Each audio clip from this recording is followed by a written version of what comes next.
Assalamualaikum warahmatullahi wabarakatuh. Salam sejahtera buat kita semua. Terima kasih Bapak Ibu semuanya yang sudah mengklik video ini. Terima kasih juga Bapak Ibu semuanya yang sudah menonton video di channel YouTube ini. Jangan lupa untuk klik tombol subscribe, like, comment, and share ke teman-teman yang lainnya.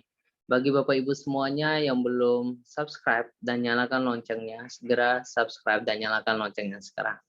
Nah, Bapak Ibu semuanya, pada video kali ini saya akan memberikan informasi terkait dengan hasil rapat dengan pendapat atau laporan singkat rapat dengan pendapat umum RDPU Komisi 10 DPR RI dengan Aliansi Penyelenggara Pendidikan Indonesia. Jadi Bapak Ibu semuanya simak video ini sampai selesai agar mendapatkan hasil atau laporan singkat dari rapat dengan pendapat dari Komisi 10 dengan Aliansi Penyelenggara Pendidikan Indonesia. Nah, di sini ada surat edaran terkait dengan laporan singkat rapat dengan pendapat umum atau RDPU Komisi 10 DPR RI, bidang pendidikan, kebudayaan, riset dan teknologi, pariwisata dan ekonomi kreatif, pemuda dan olahraga dan Perpusnas. Nah, tahun sidang itu tahun 2021 sampai tahun 2022, masa persidangan ketiga, sifat rapat terbuka, jenis rapat dengan pendapat umum Komisi 10 DPR RI dengan Aliansi Penyelenggara Pendidikan Indonesia pada hari Selasa tanggal 18 Januari 2022 pukul 14.00 WIB sampai selesai. Tempat rapat yaitu di ruang rapat Komisi 10 DPR RI, fisik dan virtual dengan menggunakan Zoom. Pimpinan rapat yaitu Bapak Haji Saiful Huda, Ketua Komisi 10 DPR RI, Sekretaris rapat yaitu Dadang Prayitna SIP MH, Kabangset Komisi 10 DPR RI. Nah, kemudian acara evaluasi seleksi guru ASN P3K tahun 2021 yang hadir adalah 32 orang dari 52 anggota Komisi 10 DPR RI. Jadi ada 20 orang yang tidak hadir, 32 orangnya hadir.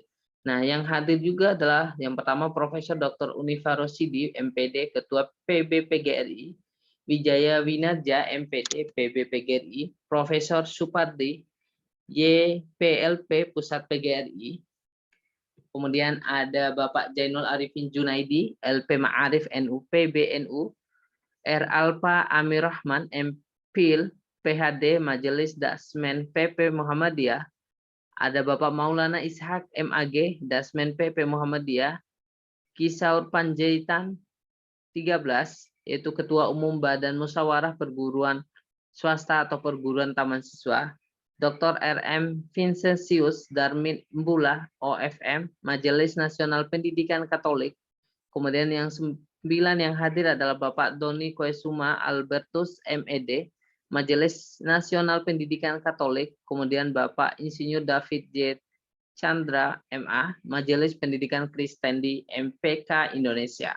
Jadi ada 10 peserta juga yang hadir selain dari anggota Komisi 10 DPR RI. Nah, bahwa di hasil rapat, laporan hasil rapat, bahwa pendahuluannya adalah rapat dengan pendapat umum Komisi 10 DPR RI dibuka pada pukul 14.14 WIB oleh Bapak Haji Saiful Huda, Ketua Komisi 10 DPR RI, setelah quorum tercapai sebagai ditentukan dalam pasal 281 ayat 1, pasal 276 ayat 2 Peraturan DPR RI tentang tata tertib dan rapat dinyatakan terbuka untuk umum. Rapat diawali dengan pengantar ketua rapat, dilanjutkan pemaparan dari Aliansi Penyelenggara Pendidikan Indonesia serta menampung pertanyaan saran dari anggota Komisi 10 DPR RI. Nah, kesimpulan atau keputusan hasil rapat adalah yang pertama, Komisi 10 DPR RI menyampaikan apresiasi kepada Aliansi Penyelenggara Pendidikan Indonesia yang telah menyampaikan paparan masukan terkait dengan kebijakan pendidikan sebagaimana terlampir dengan beberapa poin utama antara lain A. Kebijakan P3K 1. Menempatkan GTK yang lulus P3K di sekolah asal sehingga proses belajar mengajar dan kegiatan lainnya tetap terus berlangsung dan tidak terputus.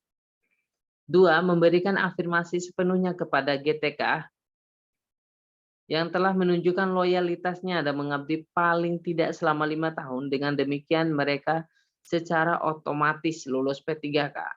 Menuntaskan rekrutmen GTK honorer menjadi GTK P3K pada tahun 2023.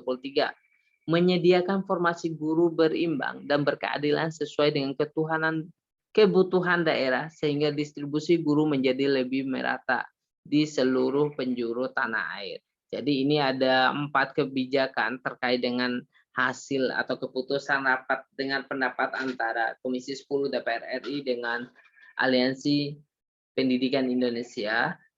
Jadi Bapak Ibu semuanya bisa lihat terkait dengan kebijakan-kebijakan tersebut, yaitu terkait dengan penempatan GTK yang lolos P3K, kemudian terkait dengan afirmasi yang sepenuhnya harus diberikan kepada GTK yang telah mengabdi minimal 5 tahun di sekolah asal, kemudian tentang rekrutmen atau seleksi GTK honorer menjadi P3K pada tahun 2023, kemudian menyediakan formasi guru yang berimbang dan berkeadilan dengan kebutuhan daerah atau formasi daerah sesuai dengan kuota daerahnya.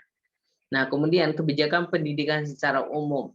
Yang pertama, mengusulkan agar adanya keberpihakan pemerintah terhadap pengembangan dan kemajuan pendidikan swasta atau pendidikan berbasis masyarakat. Kemudian yang kedua, melakukan evaluasi kebijakan penghapusan BOS bagi sekolah yang jumlah peserta didiknya kurang dari 60 orang. Kemudian yang ketiga, dalam menyusun kebijakan pendidikan, Mendikbudristek RI harus melibatkan para pemangku kepentingan pendidikan. Jadi tadi adalah sebelumnya adalah terkait dengan kebijakan P3K, hasil keputusan ada 4, kemudian yang ini adalah kebijakan pendidikan yang secara umum, selain dari seleksi P3K. Jadi yang ini poinnya adalah bahwa terkait dengan keberpihakan pemerintah terhadap pengembangan dan kemajuan pendidikan swasta dan pendidikan berbasis masyarakat. Kemudian yang kedua adalah kebijakan terkait dengan evaluasi penghapusan dana BOS bagi sekolah yang jumlah peserta didiknya kurang dari 60. Kemudian terkait dengan kebijakan pendidikan, Mendikbudristek harus melibatkan pemangku. Jadi ketika menyusun kebijakan harus melibatkan pemangku kepentingan terkait dengan pendidikan itu sendiri. Jadi ini ada kebijakan pendidikan umum dan ada kebijakan terkait dengan P3K. Nah, kemudian yang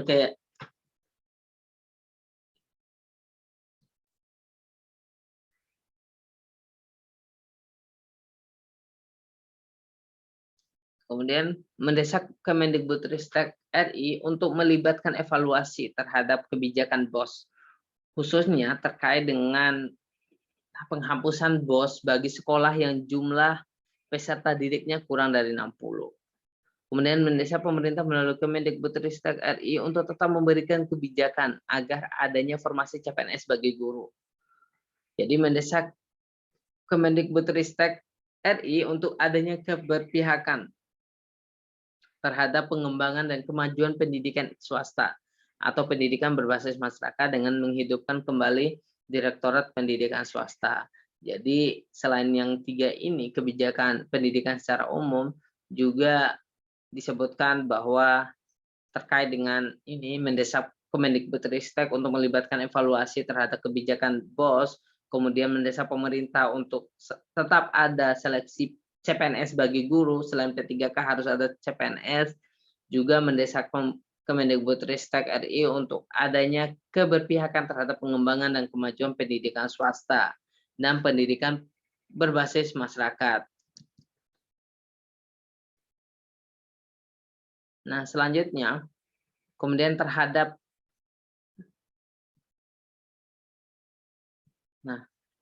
tadi ini adalah sambungan dari kita lanjut ke tantangan terhadap pandangan, penjelasan dan masukan yang disampaikan Aliansi Penyelenggara Pendidikan Indonesia Komisi 10 DPR RI menyampaikan pandangan antara lain. Jadi yang pertama, mereka mendesak Kemendikbudristek RI untuk melakukan evaluasi secara mendalam dan menyeluruh terkait seleksi guru P3K tahun 2021, dan mengembalikan tujuan awal rekrutmen P3K dengan mempertimbangkan pandangan dari para pemangku kepentingan pendidikan dan regulasi terkait termasuk afirmasi untuk rekrutmen P3K di daerah 3T. 3T itu adalah tertinggal.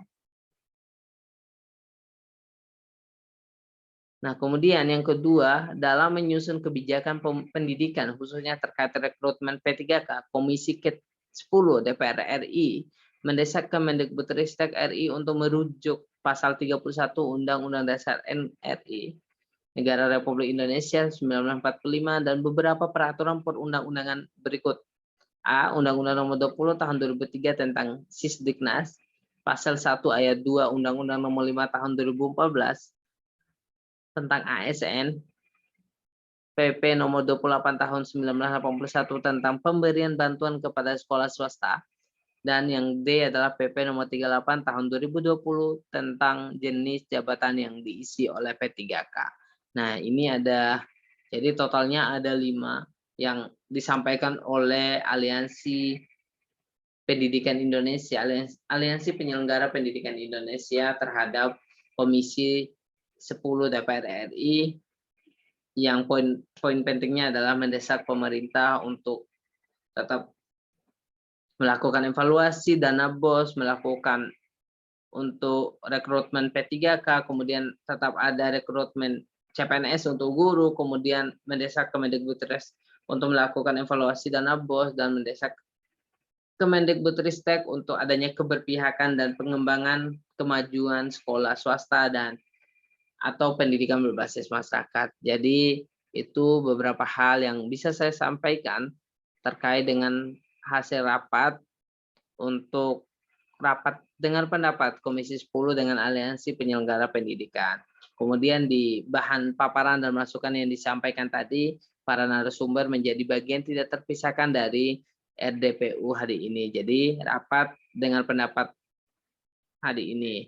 Dan substansinya akan menjadi rujukan dalam penyusunan kebijakan pendidikan bersama pemerintah. Jadi diharapkan dengan adanya laporan singkat rapat dengan pendapat ini akan menjadi rujukan dalam penyusunan kebijakan pendidikan bersama dengan pemerintah. Jadi rapat ini ditutup pada pukul 17.25 WIB yang awalnya dimulai pukul 14.14 WIB. Jadi 3 jam berlangsung terkait dengan rapat dengan pendapat yang dilakukan oleh Komisi 10 dengan Aliansi Penyelenggara Pendidikan Indonesia. Jadi terima kasih Bapak Ibu semuanya. Itu aja yang bisa saya sampaikan terkait dengan hasil rapat dengan pendapat laporan singkat. Assalamualaikum warahmatullahi wabarakatuh.